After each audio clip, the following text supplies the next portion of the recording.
Nos vamos a encontrar después de casi un mes con nuestra compañera y amiga columnista Silvia Visconti, que nos trae un tema uruguayo hoy, pero de aquello. Buenas tardes, Daniel, buenas tardes a la audiencia de Todos los Fuegos.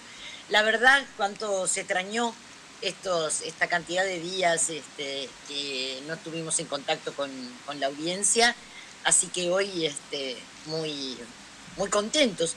Además, yo antes había estado unos días que tampoco había estado en directo, sino que había grabado, porque bueno, Claro. andaba justamente por allí, por la Argentina, en Rosario, en Córdoba, algunos poquitos días en Buenos Aires, y bueno, ahora retornando y con mucha alegría, y también con mucha alegría de saber que anda Dayana por allí, Sí. a quien la verdad queremos mucho y bueno, estamos felices también de que esté acompañándonos por ese lado. Te está regalando una sonrisa espléndida. Bueno, me alegro. Y bueno, esos días que estuve por la Argentina, ¿sabés, Daniel, que estuve con una cantidad de temas relacionados con los derechos humanos? O mejor dicho, también con la violación de los derechos humanos y la resistencia de los que luchan en esas instancias. Y bueno, esa cantidad de emociones que tuve esos días que estuve por Córdoba y por Rosario, despertaron en mí una cantidad de recuerdos y entonces me dio deseos de compartir y también de alguna manera alentar las esperanzas con la memoria o a través de la memoria. Y bueno, entonces hoy quiero contarles la historia de una fuga. La fuga de detenidos políticos más grande que se haya registrado en el mundo.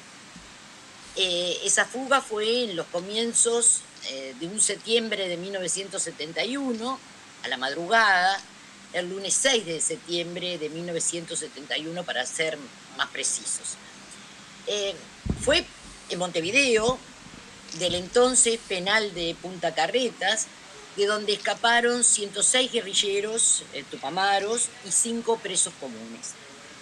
Esa fuga increíble se conoció con el nombre de El Abuso, y fue muy espectacular porque esa gran cantidad de compañeros que recuperaron la libertad se realizó sin disparar ni un solo tiro. La noticia entonces fue portada de todos los diarios del Uruguay, como se imaginarán, pero también de los periódicos de casi todo el mundo. Llegó a estar incluso, no sé si nos sigue estando, en los récords Guinness, creo que sí, que sigue siendo la fuga de presos políticos más importante. Bueno, la fuga del penal no solo fue noticia en su momento, sino que desde entonces forma parte de uno de los recuerdos tal vez más fuertes, más alegres y más contundentes para quienes piensan en los términos de revolución. Porque bueno, durante 30 días, sin ser descubiertos, aquellos tupamaros presos habían creado con herramientas pero muy precarias, la mayoría de ellas fabricadas dentro del propio penal, una red de boquetes que intercomunicaban todas las celdas del primero, el segundo y el tercer piso de ese penal. Habían hecho 2 agujeros en el suelo, en las últimas celdas de cada piso, para, digamos, deslizarse a través de ellas hasta la planta baja, y luego habían cavado un túnel de 40 metros desde una de las celdas, que pasó a ser un número casi mágico, ¿no? La celda 73, que era la última de la planta baja, y desde allí, por debajo del muro de la cárcel y de la calle, hasta llegar a una casa que estaba ubicada en la vereda de enfrente. Es decir, toda una obra impresionante de ingeniería. Y precisamente uno de los compañeros del Movimiento de Liberación Nacional, el ingeniero Jorge Manera Lluveras, fue el responsable técnico de esta verdadera obra de ingeniería que posibilitó la fuga. Y digamos que Manera Lluveras estaba preso, además, ¿no? Estaba dentro del penal, y desde allí, bueno, manejó, digamos, todos los elementos para esta fuga. Como decíamos, corría el año 1971 y en ese momento la dirección Tupamara y muchos de los militantes de la organización estaban presos. La mayoría de las mujeres en la cárcel de Cabildo, en el centro de Montevideo, mientras que más de 100 hombres del movimiento, entre ellos los máximos dirigentes, en especial el máximo dirigente que era Raúl Sendic, habían sido concentrados en el penal de Punta Carretas. Esta cárcel en realidad fue borrada como sitio de memoria durante el gobierno de Sanguinetti, que la convirtió en un shopping center con tiendas muy exclusivas. Hay que pensar que esta cárcel está ubicada en el barrio de Punta Carretas, que es un barrio pitucón, digamos, pero bueno, allí se construyó sobre lo que era el penal este shopping con tiendas exclusivas para las clases medias altas y altas, sobre este penal que había sido inaugurado en 1915, porque en esa época todavía Punta Carreta estaba en las afueras de Montevideo, ¿no? Después se convirtió en un lugar muy exclusivo. Bueno, la función inicial de esta cárcel fue alojar a penados considerados peligrosos bajo máximas condiciones de seguridad.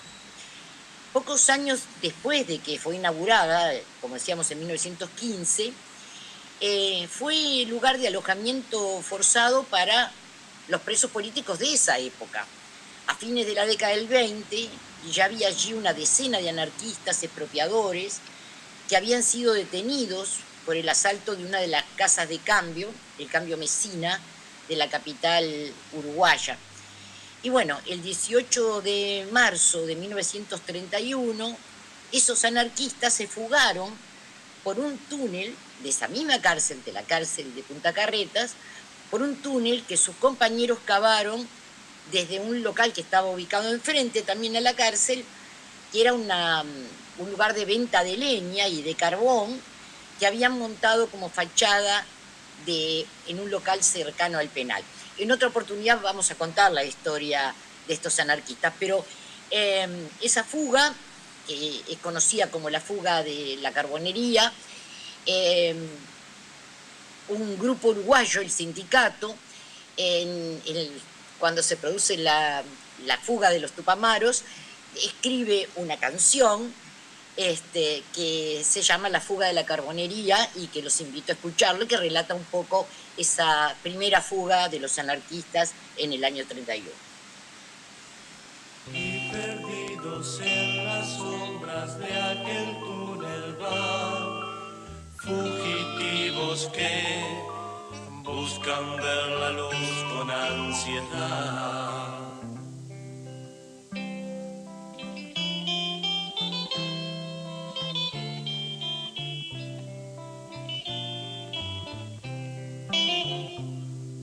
Corría el año 1931, año que la historia de la delincuencia recuerda con asombro. Ese día, 18 de marzo a las 14:30 horas, la noticia que conmueve a todo Montevideo, una fuga planeada por varios penados, tiene rotundo éxito. Rosiña, cerebro de la banda y estando en libertad, compra una carbonería, El Buen Trato se llamaba, y bajo esa tranquila apariencia logran realizar una de las verdaderas obras maestras de la ingeniería, haciendo un túnel que atraviesa 60 metros y penetra dentro de la misma cárcel. Rosiña, Capdevila, los hermanos Moretti, Boada Rivas y otros consiguen la libertad que tanto tiempo planearon. Y perdidos en las sombras de aquel túnel van, fugitivos que buscan ver la luz con ansiedad. Les costó la fuga, noche extraña, fuga que triste soñaron. Y puta carreta pronto vivió aquel plan de fuga sensacional. Vienen vendiendo carbón y hacen un túnel a la prisión. Delincuentes que atraviesan el buen trato ya, sombras del carbón, sombras que ya gritan libertad. Les costó la fuga, noche extraña, fuga que triste soñaron. Les costó la fuga, noche extraña, fuga que triste soñaron. Yeah, yeah,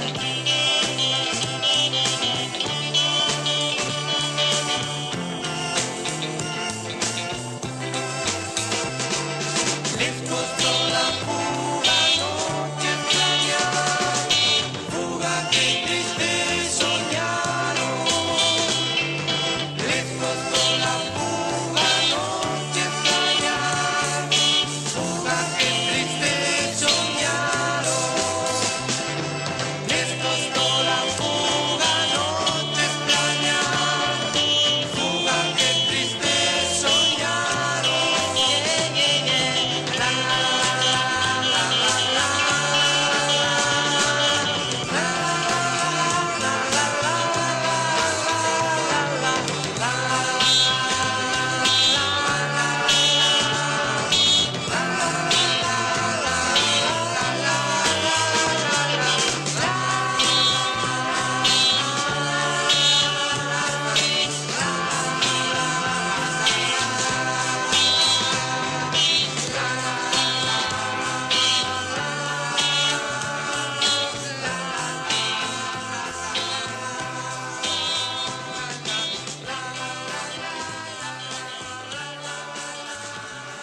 Bueno, me parece muy interesante comentarles porque cuando se escucha esta canción aparece la palabra delincuente y eso parece raro en una canción que está dedicada a personas que, digamos, a anarquistas que eran revolucionarios en realidad.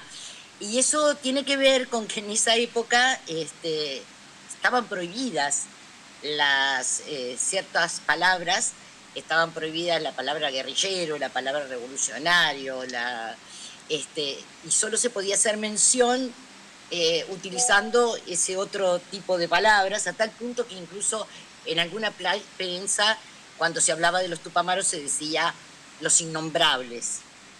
Como una forma, digamos, desde la izquierda se hablaba de los innombrables porque estaba prohibido utilizar cualquiera de esas palabras. Bueno, para fines de los 60, los militantes tupamaros, pero también de otras organizaciones revolucionarias más pequeñas, habían empezado a ser concentrados en el penal de Punta Carretas. Y para los detenidos, en aquel entonces, la fuga pasó a ser una posibilidad que se evaluó desde el primer momento. Porque, de alguna manera, como lo han comentado algunos de los protagonistas de estos hechos, fugarse para retomar la lucha era una de las consignas del MLN y también de todas las otras organizaciones guerrilleras en América Latina. Apenas fueron concentrados en el penal, después de la caída por la toma de Pando en 1969, los guerrilleros formaron la llamada Comisión Aspirina, integrada por un reducido grupo que estudiaría todas las alternativas posibles para una evasión. En los meses siguientes se hicieron al menos 2 planes. El primero de ellos era la Operación Mangangá, que fue descartada rápidamente por el tiempo que llevaría su implementación, porque consistía en alquilar un local a 4 cuadras de la cárcel y desde allí cavar un túnel hasta ella por el cual se fugarían los presos.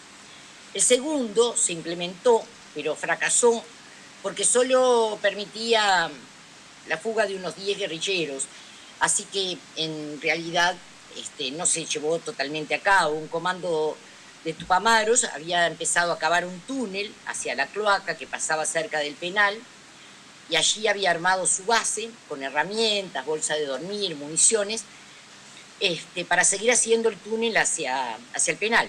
Pero la maniobra fue descubierta porque hubo una inundación que arrasó con todos los elementos que había en esa base, y las bolsas de dormir aparecieron flotando en la superficie.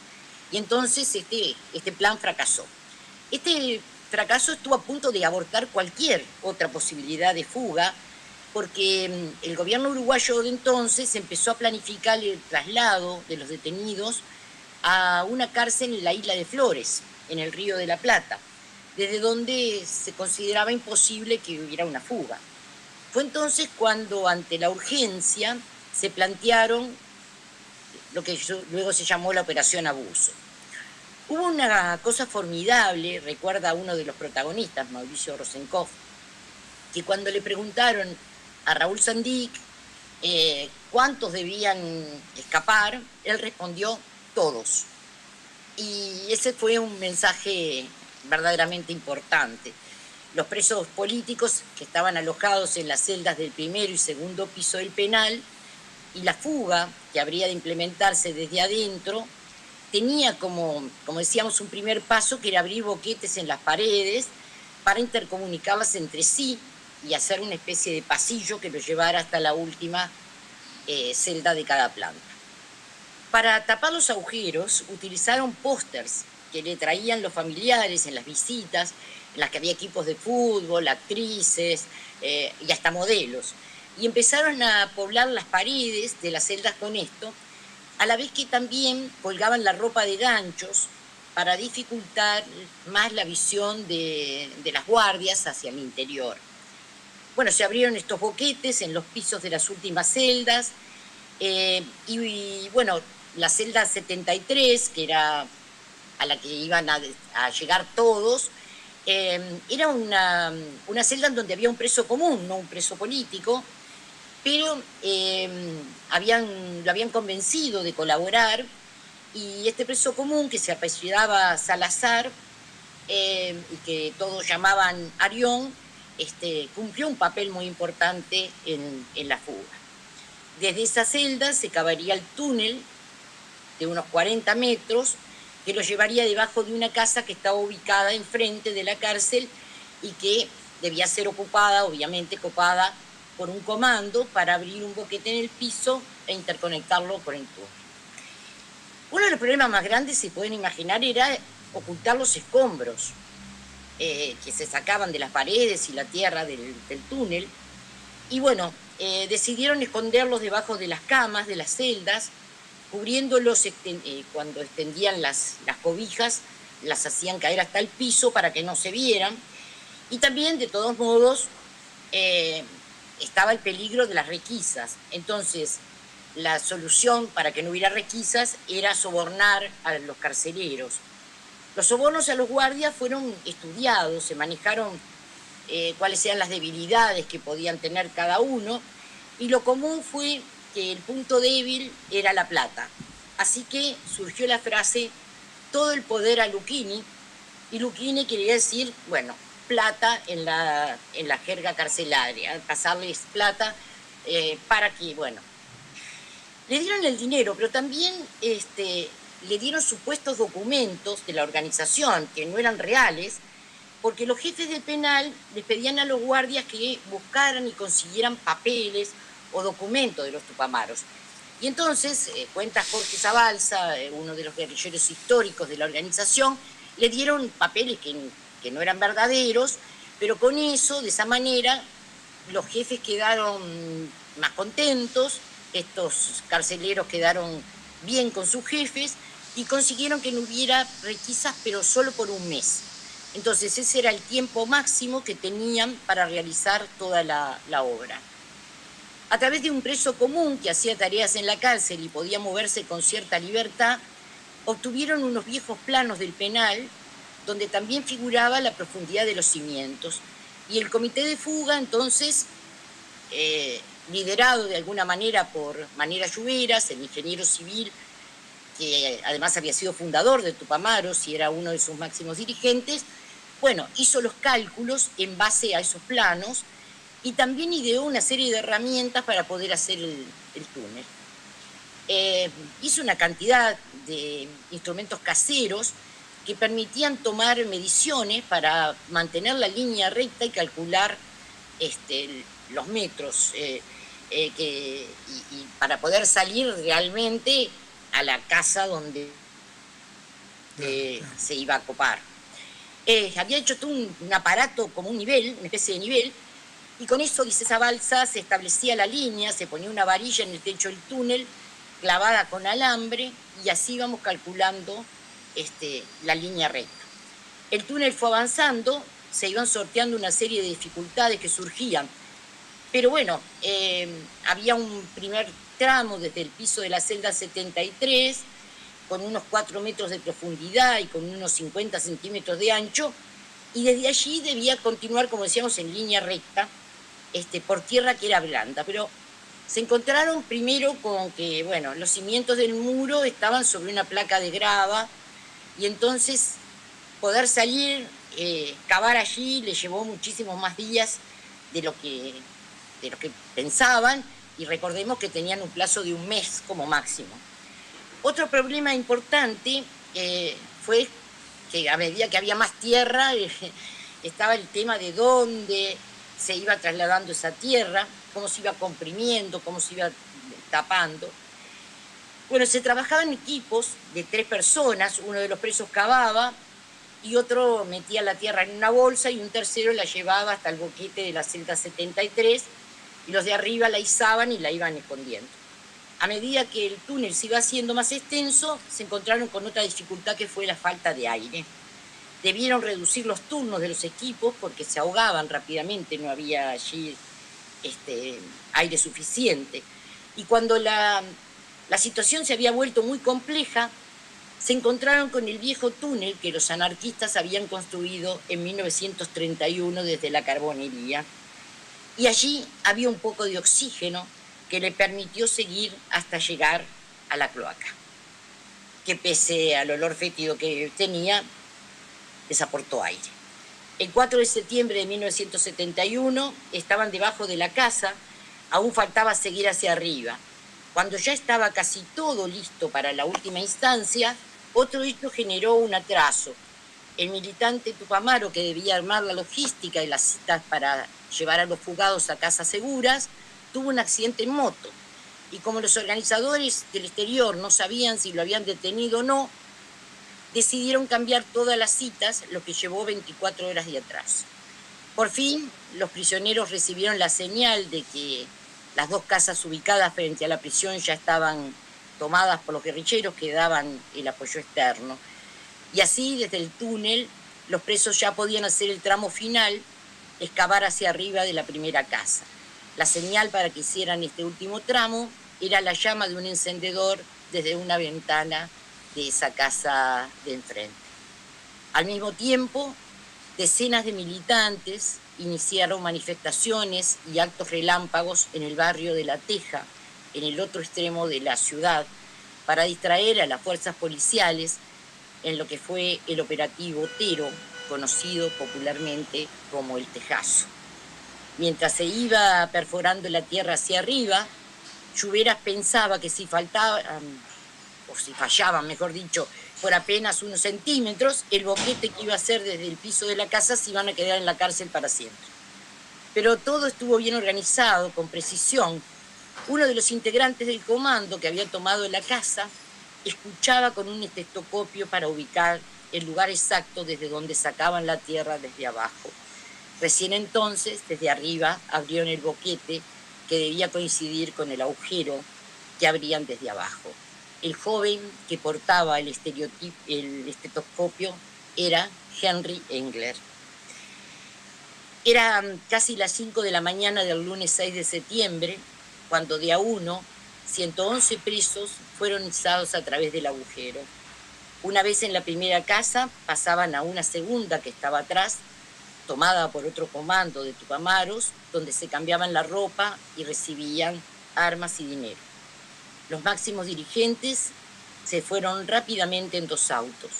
El resto de los evadidos se distribuyeron en distintos camiones que los fueron dejando en citas ya fijadas en distintos lugares de la ciudad, donde los esperaban autos para llevarlos a casas seguras. Mientras se producía la fuga, como decíamos, había una enorme movilización en una parte de la ciudad, en La Teja, en donde también se habían producido ciertos problemas, porque en realidad eso había estado fijado para el día anterior. Muchos de los jóvenes de ese momento, muchos de los integrantes de los CAT, de los comandos de apoyo Tupamar o los militantes de la tendencia, habían preparado todo para el tejazo y a último momento se suspendió y nadie sabía por qué. Recién nos enteramos después, cuando se produjo realmente la fuga. Bueno, los tupamaros bautizaron Lenin a su excavación y llamaron Kropotkin al primer túnel que había realizado en la década del 30 los anarquistas. Cuando aquel viejo túnel vino a darles el oxígeno que necesitaban, los compañeros sellaron aquel momento con un cartel que colocaron en el camino y que rezaba: 2 ideologías y un mismo objetivo, la libertad. Y bueno, yo quería compartir esto precisamente porque me parece que el tema de esta fuga tiene que ver con eso, con la idea de la libertad, que es tan importante de conseguir. La libertad verdadera. La verdadera. Por la que lucharon los 106 tupamaros y todos los tupamaros y todo el pueblo uruguayo, y por la que luchan todos los pueblos, ¿no es cierto? Exactamente. ¡Qué historia! Yo nunca había escuchado todo el relato y no sabía que el tejazo era en combinación con la fuga. Exactamente. Sí. Claro, fue para distraer, pero quienes intervenían en el tejazo, quienes intervinimos en el tejazo, no sabíamos exactamente que en ese momento se estaban escapando. ¿Pero hubo varios tejazos o el tejazo es este? Es este. El tejazo es este. ¿Y la movilización fue importante? Gigantesca. El tejazo fue gigantesco. Durante horas estuvo prácticamente cerrada la zona de la Teja y parte del cerro. Mirá vos, no sabía, no. Qué bárbaro. Bueno, no sé, no puedo más que admirarme en todo el sentido de la palabra. Ya te contaré el tejazo en alguna otra oportunidad. Ah, sí, claro, porque vos fíjate que es un hecho, no te digo que sea igual, pero es un hecho de primera dimensión, el tejazo. Siempre yo lo recibí así, porque de alguna manera te transmitían de que era importante, pero no lo había vinculado, o no me acuerdo, pero no, creo que no. Lo daban por hecho de que uno no sabía. Qué bárbaro. Bueno, creo que estamos en la hora y nos tenemos que ir. Silvia, ha sido un reencuentro con vos, con Robeli, entre nosotros acá con Dayana y con la audiencia, que claro, en última instancia es el objetivo de la salida de todos los fuegos, y vamos a seguir lanzando llamas de libertad. Hasta el próximo lunes 27 de octubre.